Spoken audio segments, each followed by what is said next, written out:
TR जी यहाँ पर हैं। हिंदी इम्पोजिशन क्या है? वो लार्जली पॉलिटिकल है।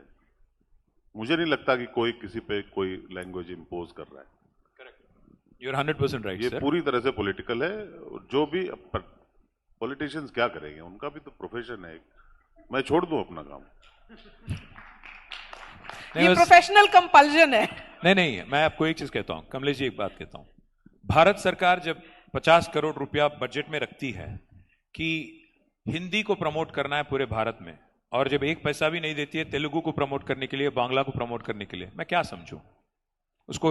हिंदी इंपोजिशन तो नहीं कहूंगा, बट हिंदी को प्रमोट तो कर रहे हैं। ऐसा नहीं है कि नहीं प्रमोशन हो रहा है, पर मसला वो नहीं है, समस्या वो नहीं है। मैं यहां पे बैठ के आज हिंदी में आपसे मैं at least I am trying to converse in Hindi as to my best ability. मुझे किसी ने जबरदस्ती की क्या कि आप हिंदी सीखो? नहीं।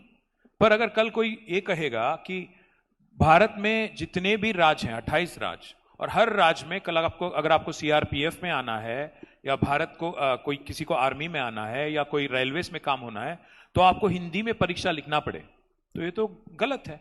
क्योंकि जितने भी रीजनल लैंग्वेजेस है, क्योंकि भारत का तो कोई राष्ट्रीय भाषा है नहीं। India has no national language.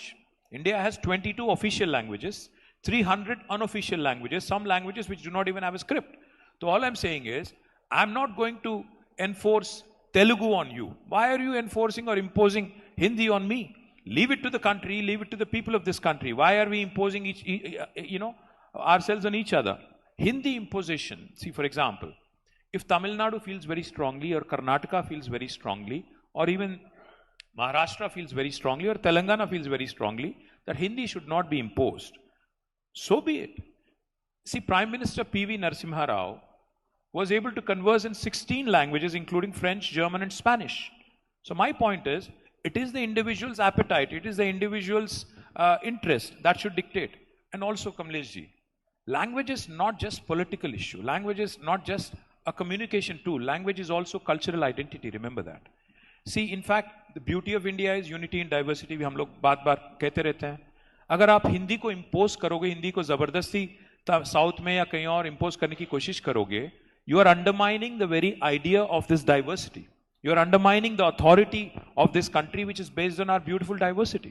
क्यों करना है जबरदस्ती किसी के साथ? तो राज ठाकरे को क्या बोलेंगे? सॉरी, राज ठाकरे